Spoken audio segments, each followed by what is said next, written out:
Good afternoon, and welcome to the Wednesday afternoon conference call with Trusts Unlimited. This is Jim George speaking. I'm the non-attorney spokesman and facilitator for Trusts Unlimited, and I'd like to thank all of you for taking the time to listen to this call. Today is March 5th, 2025. There's a hell of a lot going on, and I'm going to try to get into it. I haven't decided whether we're going to do a Q&A today for the simple reason that we're being inundated with emails, calls, texts, and a lot of individuals are in a hurry to dot I's, cross T's, get their trust in force, your currencies assigned to the trust, and, you know, our loyalty has to be to those individuals first and foremost. Last week in the call, I had mentioned that, in my opinion, and this is just my opinion, that we could see the reinstitution of the Iraqi dinar in the next 30 days, and certainly nothing that's happened in the last week changes my mind about that at all. But I did want to make it clear that from this point forward, everything that I discuss is not the opinion of Trusts Unlimited, although some individuals do share my view. But what I express on these calls is my opinion and my opinion only. So first, I want to touch on, just briefly, Trump's State of the Union speech last night. I think it was the longest speech in history. I thought it was a very good speech in terms of form and substance. It was kind of entertaining watching the childish gyrations of the Democrats. But he did say just a few things that directly affect us, and so I just want to touch on them. He made, again, reference to the fact that this is the beginning of a new golden age, and we've discussed the initial golden age, a period between 1880 and 1990, where there was no federal income tax, there was no Federal Reserve, and we operated with tariffs, bonds, and other things of that nature. And he also mentioned that in his second term, he planned to balance the national budget. Well, of course, we're $36 trillion in debt.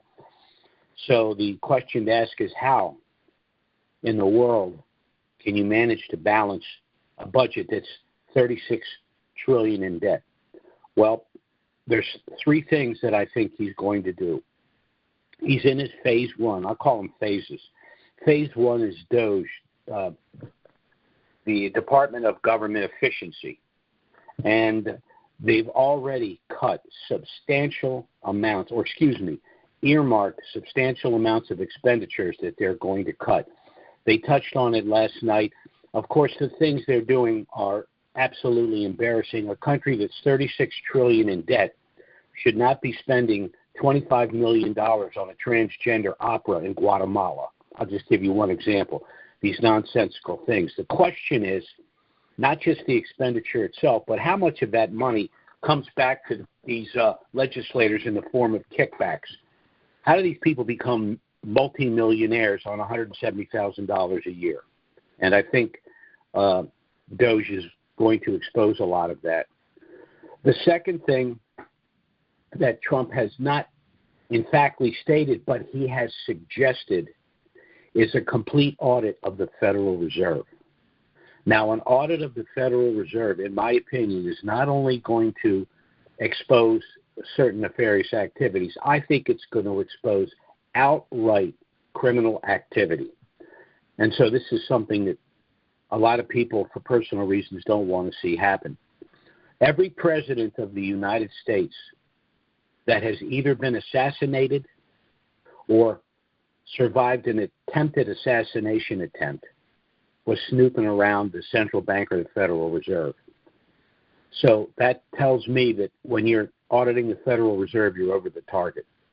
The third thing that Trump has talked about, although he didn't say it specifically last night, but he has talked about it publicly, is the Treasury is now going to be holding pre-valued currencies like the IQD and cryptos like XRP. So we're moving away from the fiat Federal Reserve note, and we're moving back to solid commodity and asset-backed currencies. Second thing I wanted to mention today was the progress of the government of Iraq. So it seems as though the things going on in this country and the things that are going on in Iraq are sort of moving hand in hand. For example, in Iraq now, the government has ended the currency auctions. They've been going on for, 20 years, and finally they pulled the trigger and they've ended that. They've announced that they're going to create a central bank digital currency which will help to facilitate cross-border payments. Now, I myself am not a fan of the digital currency. I understand in terms of transactions, it's a lot easier to work with. But in the United States, we have a Constitution, and that Constitution has a Bill of Rights. And Article 4 of the Bill of Rights provides for us privacy. So for the United States government to audit all of our purchases, in my personal opinion, is a grotesque violation of the Fourth Amendment. So the creation of the central bank digital currency in Iraq is a little different than establishing one here. It's been attempted thus far, and of course it has been stifled thus far for the reasons I've stated. But there's another thing, I have mentioned it on calls in the past, but some states are talking about establishing a state currency. So if in fact, and this is what I would do, if in fact the federal government established a central bank digital currency and a state like Texas was to establish its own currency, well, what I would do is I would establish my trust bank accounts in that state and I would operate with their currency. I would not use the central bank digital currency just out of principle, not because I don't have anything to hide. It's because I want the government to live up to its obligations pursuant to the Fourth Amendment of the Constitution, my right to privacy. There's also the Article 12 of the Constitution of Iraq, which has to do with the sale of Kurdistan oil through SOMO, which is the government agency in Baghdad. And the reason this is important is because the sale of the oil will help fund the HCL. And the HCL is the law that provides compensation to the citizens nationally for the sale of their oil internationally. And then there is the stated imminent release of the 2025 budget tables and the oil production and revenues that will be generated by the sale of oil through Kurdistan. And in order for them to release that information, they have to tell us the rate. And if they have to tell us the rate, that means that they're operating with a rate. And if they're operating with a rate, that means that they're going to have to hit the Forex. And that means that you and I are going to be in the banks very, very shortly. Now, those of you that have been kind enough to listen to our calls in the past know that I was involved in the reinstitution of the Kuwaiti dinar. And the reason I bring this up is because the Kuwaiti dinar revalued on March 25th, or reinstituted, on March 25th, 1991, during Ramadan. Many said that you couldn't do something of this nature during Ramadan, but it happened in Kuwait, and Kuwait is an Islamic nation, and it happened during Ramadan. Now, why do they say that's not possible? What is Ramadan?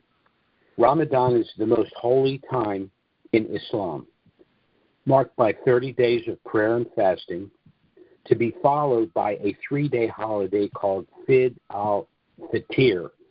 That's 3 days of feasting and celebration. But within Ramadan this year, and Ramadan this year is from March 1st till March 30th, within Ramadan this year, on March 27th, is something called the Night of Power. Basically the night that Allah delivered to Muhammad the Quran. Now, why is that significant? Well, what has Soudani been saying for the last year? Before the end of the year, and remember, the fiscal year ends on April 1st. So if we're in March and we're in Ramadan and it's March 27th, the Night of Power, we're still in the fiscal year. So what a better timing would be to give the citizens of Iraq purchasing power on the night of power within the holiest holiday of Islam before the end of this fiscal year. In other words, Soudani would have kept all of his promises. Now, I'm not saying a date or a rate. I'm telling you, in my opinion, the stars seem to align for this to be the case. And let's just assume for the sake of discussion that it is the case. Well, we do have a little bit of a problem, and the problem is this. If the revaluation, if the Iraqi dinar were to reinstitute and hit the Forex in April, taxes would not be due until July 15th, which gives us time to do two things. Gives us time to allow the currency to appreciate to the point where we're comfortable to do the exchange, and then we have time to compel the IRS to tell us whether the tax should be ordinary income or cap gain. However, if this were to happen in the month of March, taxes would be due on April 15th. We would therefore have no choice but to pay the ordinary income tax on that day. That means we'd have to go to the bank, we'd have to negotiate our exchange, and as part of the negotiation, we would have to make it clear from the start that we don't want to see any 10-day or certainly any 21-day hold on our money, however much it is, because we would have to pay taxes. So we have to be very, very alert about the timing here, because it's not just a matter of doing the exchange for a profit. It's a matter, of course, of precisely when we want to conduct the exchange, pursuant to when the taxes would be due. So, I'm still hopeful that whenever we get to the end of a quarter, I want to see us wait to the next quarter. And we're so close now. But if it happens in March, I just want everyone to understand we're going to have to move quickly. We're going to have to go to the bank. We may have to sacrifice on one end the rate in order to ensure on the other end the liquidity to pay the tax. It's not good, the best of news, but, it is what it is, and, we have to deal in reality on this point. Now, having said all of this, we've come to the place where the individuals who have established their trust and have assigned their currencies to the trust are now going to be shifting gears, and they're going to be operating financially within the trust. One other thing I do want to mention, in order to assist people that we knew could not afford to pay for our trust up front, years ago we decided that while you get a substantial discount for paying us up front, for those that were simply unable to do that, we did establish a deferred payment arrangement. However, as part of that arrangement, once the Iraqi dinar hits the Forex, the balance of the trust must be paid within 30 days. Largely because once the dinar hits the Forex, that's when all of the real hard work with your trust begins. Explaining in detail how the trust is going to function, funding the sub-trusts with assets, investing the money that after the exchange will go into the trust bank account. It'll then have to be filtered into the various investment accounts depending upon everyone's individual situation. There's a lot of work involved in that. And again, we had no problem establishing the deferred payment arrangement to assist people because we know you were going to need the trust post-RV, irrespective of your financial situation pre-RV. But once this happens, it's going to be time for you to keep your end of the bargain and make sure the balance is paid on those trusts. And we will assist everyone with what the balances are, and payment. And you'll even have to pay us in one payment if you can't. But just so it's all paid within 30 days. Now, what are the advantages of this trust? Why set the trust up? Well, I would argue that anyone of even modest means should establish the trust for the benefits it provides for themselves, and then they pass on to heirs as well. But by establishing the trust, you preserve your privacy and your anonymity. No one will know your net worth or your holdings. By establishing the trust, you'll avoid personal IRS scrutiny. Why? Because while you receive dividends from the trust, the business activities are occurring within the trust. Third reason you'd want to set this up is for pre-RV gifting. Now, gifting currencies to family and friends is something that a lot of people are doing.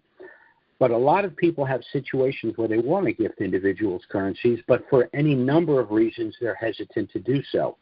They're concerned about the management of that post-RV proceeds. We've established within the trust package a gift subtrust, meaning that you can gift currencies to family and friends through the subtrust pre-RV. You avoid the federal gift tax by doing so, but pursuant to this subtrust, you will have complete control of the post-RV proceeds for the benefit of that individual.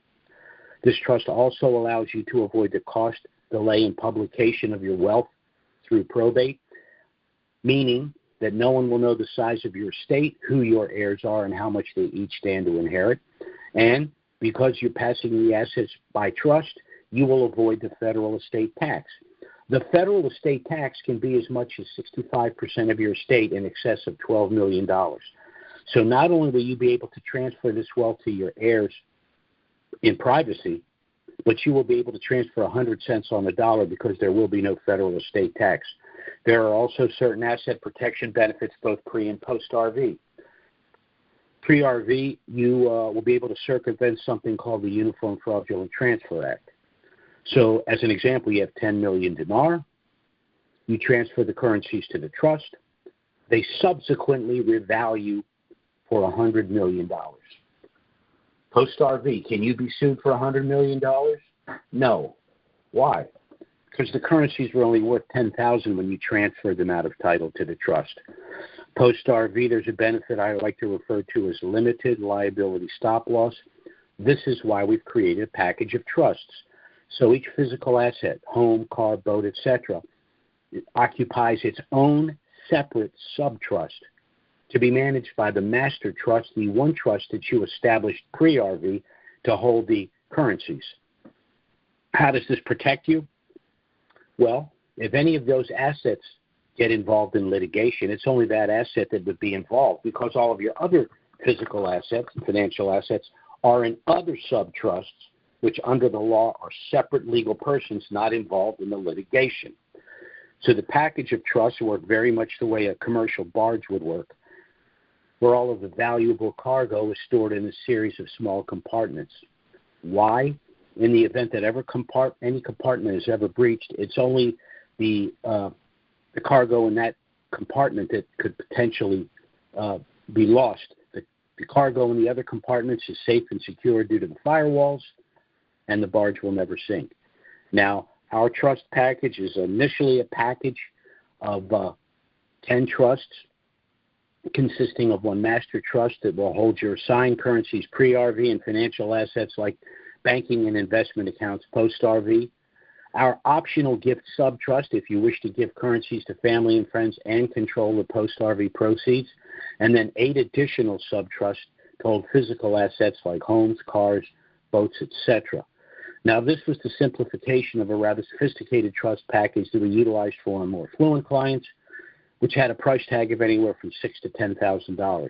But we knew that that was going to be unaffordable for most dinarians, so by simplifying the package pre-RV, we've been able to reduce the cost to $2,500. Pay us up front, it's a $2,500 price.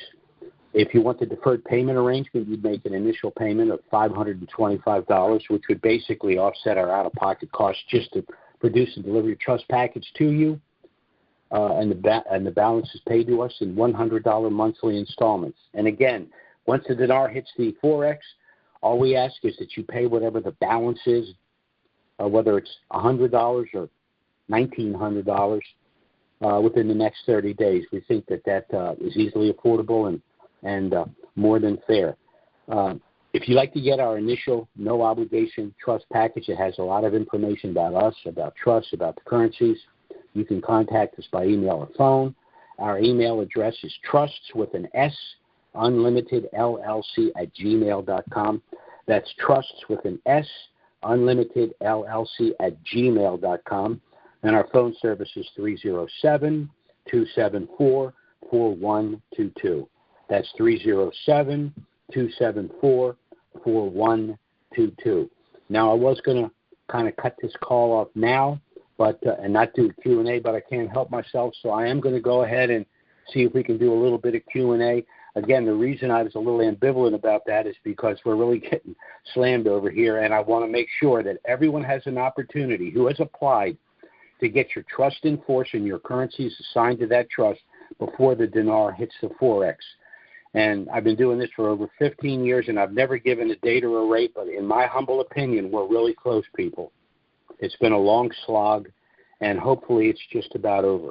One other thing I will mention is we got the right guy in the White House right now. He's got his pedal to the metal, and in my humble opinion, there's no way he can keep the promise to balance our budget without a couple of things happening: the reinstitution of some of these currencies that the Treasury holds and the use of the XRP and other cryptos in the hands of the U.S. Treasury. So let me go ahead and open the Q&A.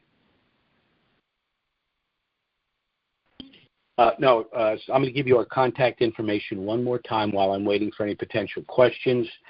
You can get our initial package by email or phone. Our email address is trusts with an S, Unlimited LLC at gmail.com. And our phone service is 307-274-4122. We have a call. Let's see. First one here is area code 347. That's 347. Go ahead. Hello, 347.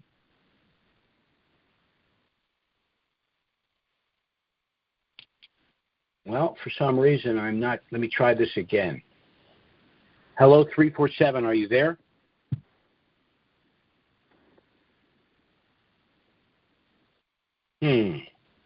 Let's try this one more time. 347. Are you there? Well, I'm not getting a response from 347, and guess what? 347 was the only call in the question box, so I think we're done for this afternoon. We're in a very, very good place in this country. We're in a very, very good place in Iraq right now, and those of us that hold the Iraqi dinar and, frankly, some of the other currencies are in a very good place as well. I certainly hope that anyone listening to this call will at least take up our offer to get our initial no-obligation package. You will learn a substantial amount by doing so. Now my Q&A session's completely reformatted, and we've got some calls here. Let's try this one more time. Our first call is area code 347. That's 347. Go ahead. Okay, I have a question. Okay, now when Kuwait revalued their dinar, that was during Ramadan, but that was after the Gulf War. So that was an immediate need. They had to do that because they had to reset the form. I mean, in this case, I don't know if does Iraq see it as an immediate need to revalue the currency now. Well, I understand what you're saying. My only point is that the idea was it could never happen during Ramadan, and what I'm saying is it could happen during Ramadan. Now, let's say hypothetically that it was such kind of an emergency situation in Kuwait. That still doesn't change the fact that the precedent has been set and that a country can, in fact, reinstitute its currency during Ramadan. I get that. No, that was after the Gulf War. That's why they had done that. Yes. Yeah, I understand that. But I'm saying, well, there's all kinds of issues going on right now as well.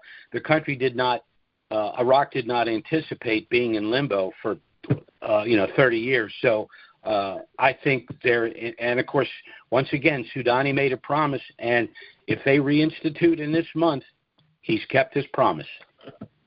So also another thing, hopefully Trump will force them to do, at least will nudge them in the direction to do this. But what about the tariff situation and all that? Do you have any views on that? Well, when Trump talks about the golden age, he's also referring to an age when the federal government funded its activities through tariffs rather than an ordinary income tax. So he's alluding to a lot of things. But every time he says the return to the golden age, again, the golden age was that period of time between 1880 and 1910, and before the creation of the third central bank, which is referred to as the Federal Reserve. So the man's been keeping his promises. That's all I can say. As grandiose as they sound, the guy's batting 1,000. He's keeping his promises. He's done more in the last 30 days than Biden did in 4 years. But what do you think about him? Yeah, you're saying? Go ahead. Well, I'm just going to say, what do you think? what Biden and Democrats did was not incompetence. They're okay with you calling it incompetent. What they did was on purpose, and I don't want to get into a long geopolitical discussion about globalism and all of that.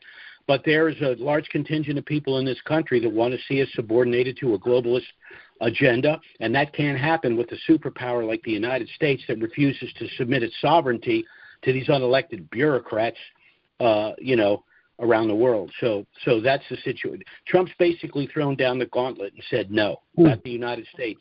We're not playing by your rules. Okay, now what about Greenland and the 51st state, Canada's the 51st state talk? This is the only thing I don't like about Trump. Sometimes he'll say things just to troll people. I think he's trying to put Canada in their place because of the open northern border and the fentanyl. And I think it's his way of punishing them by sort of demeaning them. I personally don't like that, but I understand what he's doing. With regard to Greenland, I think he's 100% serious about that, and he's 100% serious about the canal, the Panama Canal. He's not going to tolerate the nonsense, and he's not going to allow geopolitically a potential enemy to occupy Greenland. So it's surprising what he's able to accomplish. I'll give you another example. I think we're going to have a peace deal between Ukraine and Russia very, very shortly. Even though a week ago everyone was saying, oh, it's all blown up, it's done, it was a complete, cluster foxtrot. And, of course, what Trump did was he basically schooled Zelensky, and now Zelensky's called back hat in hand. So, the guy gets things done. You can hate him or love him. The guy gets things done. Okay, thank you. Certainly. Okay, our next caller is area code 603. That's 603. Go ahead. Hey, Mr. Jim. It's Don and Jane down in Florida. What's all that noise? You in a bar? No. I'm in my shop. I play oldies all day long. I walked outside to get away from it. Okay. So, I play my oldies. Jim, I've been doing awesome. If I was any better, I'd be twins. But it's been a long time since I got to talk to you. Sometimes when I try to hit the star six, it doesn't work. But how you been? Busy. Busy, I could tell. Okay, just one quick question to start with. One of the guru sites today was saying that Trump will probably not let this happen until all of the Iranian influence is out of Baghdad. What's your thought on that? That's a distinct possibility. The issue is how long would that take, and I don't think that would take very long at all. Okay. That makes sense. I think he's already done a lot. Remember, he assassinated Soleimani when he went in there and was tinkering with Iraq. So I think Iraq's pretty much on notice. I think he has. I can't say what I'm really thinking, but I think he has a nice.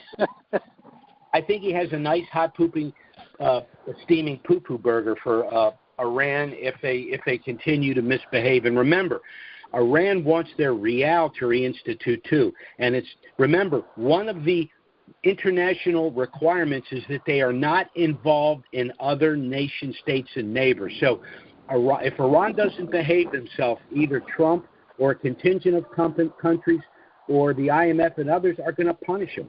And, if Trump institutes the sanctions on Iran, they're done. They're broken 30 days. So that's okay. Fine. Okay, well, hopefully, that never happened there, or it'll come to the point where Trump says, okay, they've cleaned up enough of the Iranian influence. Okay, excellent, excellent. Well, obviously, we're excited, and, of course, I listen to you every single week. I don't always get a chance to call in, but anyway.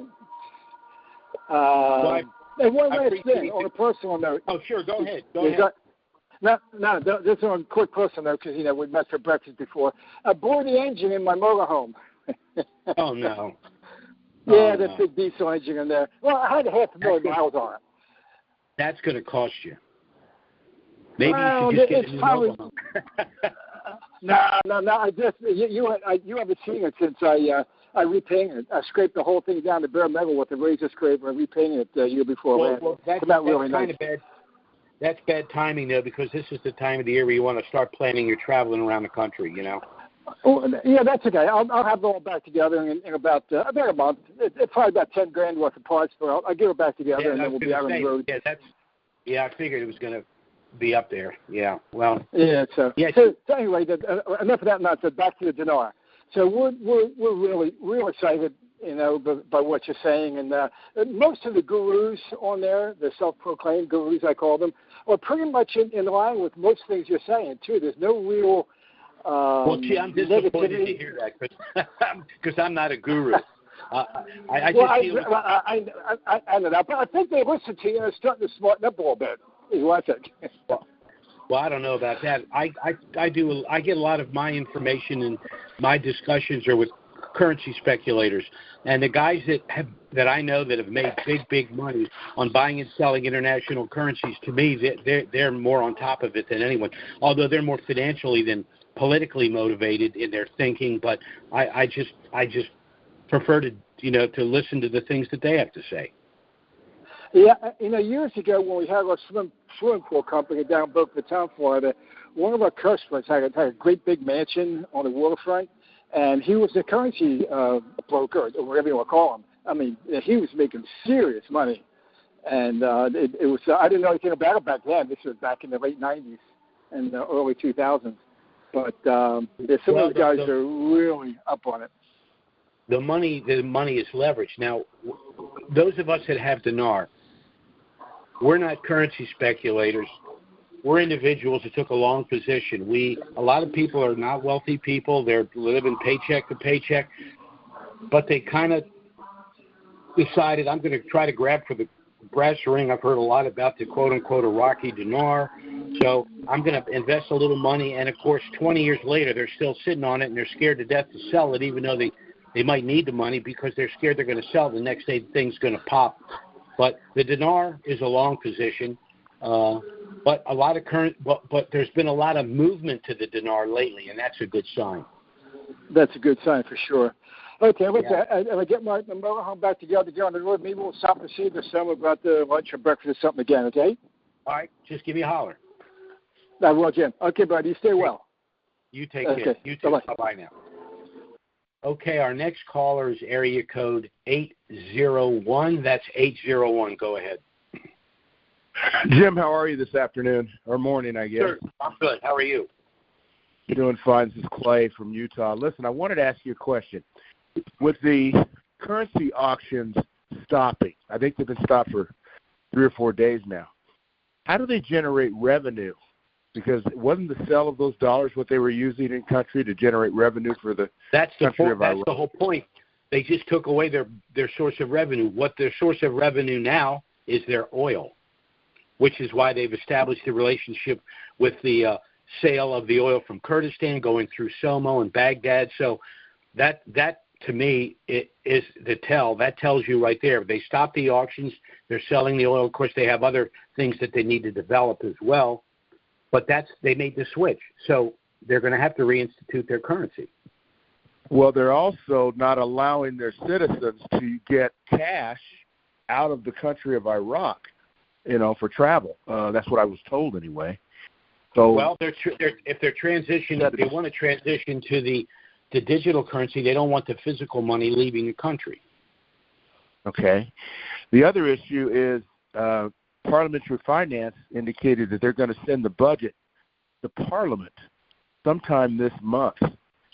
And in doing so, it has the investment budget as well as the operational budget in there, which would mean, in my opinion, that dinar is either changed value or about to change value, but they can't really send it to Parliament without divulging what that rate is, because there's like 300 and something parliamentary ministers. That would be leaked sooner or later. And me, if they send that middle of the month, this thing has to happen sometime mid-March. Well, that's what I'm trying to say. But I'm also saying that individuals are already operating with a new rate. There's no way that Iraq can enter into these multi-billion-dollar infrastructure programs with other countries or do currency swaps with other central banks without there being an understanding of at least a parameter of what a new Iraqi rate would be. But, of course, the release of the budget tables and the sale of the oil from Kurdistan requires a rate.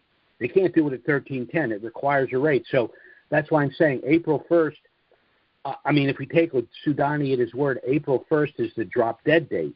So that means that they're going to have to divulge.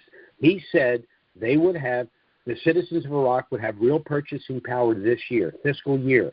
Well, this fiscal year ends in a little over 3 weeks. So right, either he's full of it or something else, some other shoe is going to drop, which is a possibility, or we're going to get the rate. In my opinion, I think that, we're going to get the rate. I think the momentum is there, and I think they're going to have a no confidence vote and kick him to the curb if he doesn't follow through. That was his big golden promise.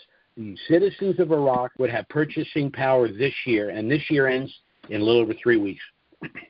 Don't they have to pass that budget before the end of the fiscal year? Can they go into the new budget period without passing the budget? No, they've gone through years where they didn't pass budgets. I mean, they've been one step forward, 2 steps forward, 1 step back for 20 years. They could do anything. All I'm saying is if we take Soudani at his word, and if you follow what he's been doing in the last year, he seems to be like Trump. He seems to be a guy on a mission, and when there's an obstacle in front of him, he just pushes it to the side and plows through. And we're at the crescendo here. So it's put up or shut up. That's where we are. And it's not just a matter of Soudani. The country has entered into serious commitments, and they cannot honor them at 13.10. So, right. In my view, they're at a runway. They're either going to take off or crash. Okay. All right, Jim, I appreciate it. Listen, I grabbed another phone, and I went back into the queue to put my question in there, so I might be in there twice under the 801 area code. Oh, that's okay. I'm not nuts. Okay. All right, thanks, Jim. Someone else has your number? What? Okay. Yeah, there you go. All right. Sure. Okay. Bye-bye now. You too. Okay. Our next caller is area code 615. That's 615. Go ahead. Hi, Jim. Quick question. How you doing? If this were to happen before the end of the month, which, as you have pointed out many times, rightfully, that's going to give us a short window to resolve certain things with the IRS, and that probably would not happen in that short time frame. So my question is, you had mentioned on a couple occasions where there was going to be a post-RV conference, Zoom call, whatever means of communication. Would that still happen even if we have a short window in between? Yes. What will happen is we will, let's say hypothetically that the dinar reinstitutes in March. Well, the very next Wednesday call will deal with all these issues, funding of the trust, the exchange protocol process. If we have an issue with taxes, maybe we could put a letter together that we could take to the bank and say, look, if you morons the banking regulations don't allow for them to hold the money for 21 days unless they give us a deposit slip or we agree to that. We're just going to go in there and say, taxes are due on April 15th. That's 11 days from now. We do not agree to that. We want our money in 72 hours, whatever the banking reg specifically requires.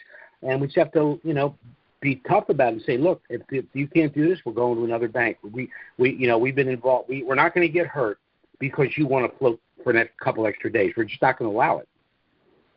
Yeah, I don't think the banks can hold it at all because all they're doing is it's really no different. No. If it's been a legitimized currency, it's no different than we took in $100 check and said, hey, we want $50 out. Well, what they're saying is you walked in with a $10 million check, and we can't give you your $10 million in, say, hypothetically 3 days. Our situation is, no, we didn't give you a check to negotiate. We gave you currencies that are worth this amount. We gave you money. All we're saying is we gave you blue money, and we want our green money, and we want it in time to pay our taxes. So, like I said, I don't like it that we have to play a little bit of hardball. And, of course, the people we're talking to, they're clueless. They don't know what they're doing. You know, I mean, to even sit there on April 4th and say, I'm putting a 21-day hold on your money, sir, you're not going to, you're a money manager and you don't understand I got to pay taxes on this money in 11 days and you're putting a 21-day hold. No, that is going to happen. You're losing money because half of it's gone and then 100% penalties the other half. Are you kidding me? You know, they can't possibly be that stupid, but I don't put anything by I don't like banks. I really don't. I think it's kind of weird. My best day at the office is going to be basically because of a banking transaction. But, yeah, like I said, you got to go in there guns blazing. It's your money. You invested it. You sat on it. You waited. You did your homework. You know what it's worth. You know when the taxes are due. All you want these people to do is do the exchange and give your money in the legally required. That's all you're asking of them. And if they can't handle that, you got to go somewhere else. No question about it. I think these banks know a whole lot more about this whole process than what they're letting on to the world. Yeah, but I agree with you, and that's my point. They know that if they were to put a 21-day hold on your money beyond the tax day, that they have just crucified you. They know that. So they're shooting you in the head, and you're supposed to, say there, thank you, sir, may I have another. That's why I said sometimes with, I've had my scrapes with banks. I've discussed them before. I mean, I've been in parking lots waiting for a vice president to come out of a bank. That's how manipulative they can be. So, I just said, you're the one with the gold. You're in control. And so if you're not asking them to do anything out of the ordinary. You're just telling them that they're not going to take advantage of you by floating this beyond your obligation to pay taxes. And if they don't understand that, you can't deal with that bank. You got to take less from another bank if necessary. You got two things going for you. One, you can walk out the door and go somewhere else, and somewhere else will open their door for you. Yeah. The second is banks make their money on your money. Right. So they're going to go. They're going to make. They are probably going to make some real concessions to get you to put that $10 million or whatever the number is in. I agree. I agree. They're going to leverage the hell out of it. I agree, but if they don't and you walk out, you will not make it to your car. They will have tried to play you. They realize it's not going to work, and so you're going to go back and say, okay, now starting all over, we're doing it my way. And, I don't know. I just know that people are going to be calling with horror stories, but that's not what the bank said. But so what? This is the way it works. You're entitled to. That's the other issue. Suppose the revaluation were to happen. Well, of course, if it happens in April, we don't have to pay taxes until July. But if it happens on the last day of March, you have 16 days to ascertain what the tax is and to pay it. And the bank cannot be an obstacle. They just can't. You can't allow it. If I have to get in the car and go from bank to bank to bank to bank, I would. I don't think we would have to. I'm just cautioning people that you have to understand, that liquidity is the issue. You've got to pay the tax or you're wiped out. If it's ordinary income, it's, 46.9%. I think it is 46.9% and 100% penalty on that. What you left with? Nothing. So you just can't allow that. Well, bottom line is it's our money. Exactly. And of course, I would tell the bank, the bank's going to do the dog and pony, and I'm going to tell them, I'm sorry. But, I might leave $100,000 in this bank and do you solid, but the rest of it's going somewhere else just as quickly as I can get it out of your bank. So, but that's just me. Yeah, I agree with all that, Jim. And what my original question was, and we got sidetracked there a little bit, hopefully it was some value to the folks, but what are going to be the topics at the post-RV conference or whatever you guys call it? Well, if we do the full conference, what we planned to do 15 some years ago is not what we're going to do now. And a lot of it, frankly, has to do with the fact we're a lot older, and we have tons of currency. We have other currencies as well. But we're going to be talking about taxes. We're going to be talking about investments. Of course, we're not investment advisors, what we're going to do is say what we're going to do with the money. The more money you have, the less risk you need to take. Just don't do crazy stuff. You know, there are a lot of things you can do to get a nice return on your money. And, of course, you want to live within your means. Now, certainly if someone's got a net worth of $469,000 and then the next day they got a net worth of $24 million, you know, their lifestyle is going to change. But no matter what your net worth is, some people make the mistake of living beyond their means. And so having received this blessing, your IQ would have to be below room temperature to then turn right around and blow it. But we know for a fact that most windfalls are lost within 3 to 5 years. So we just want people to understand, you have to be a steward of this money. Money's like a drug, and don't become an addict and do a bunch of crazy stuff. Another thing you can do, and we talked about this, is establish charitable remainder trusts. So, for example, you have 10 million dinar after your exchange. You have 5.5 million after you pay your taxes. So now you got 5.5 million. You want to maximize your return, reduce risk. So what you can do is say of that 5.5 million, say, okay, I'm going to invest 4 million personally, and I'm going to put 1.5 million in a charitable remainder trust, meaning that when I die, that 1.5 million will go to these charities. Well, when you pass away, that corpus will go to these charities. But during your lifetime, all of the income generated is tax-free to you. And because it's tax-free, it means you can take less risk and still get the same net return. So there's all kinds of things we will be discussing post-RV. That's just one example. Okay? Thanks, sir. You bet. Certainly. Have a good one. Okay, you take care. Well, folks, that was our last call for this afternoon. Again, thanks for taking the time to listen. The things we've discussed are of interest. I strongly suggest you contact us to get our initial no-obligation package. I can say in all sincerity that time is running out, and you need to establish this trust pre-RV and get the currencies out of title and into trust before they revalue. Now, our next call, of course, is going to be next Wednesday. Certainly, if something of dramatic nature were to happen between now and then, and that's entirely possible, we will try to schedule an emergency conference call. We'll put it in our email and have the call. That's all we can do at this point. But, again, if you have not done so, I strongly suggest you contact us immediately to get our initial no-obligation package. The worst thing that will happen is you will learn a hell of a lot by reviewing that package. But we will be back next Wednesday, noon Eastern, 9 a.m. Pacific. So thanks so much for listening. Take care. God bless. Bye-bye now.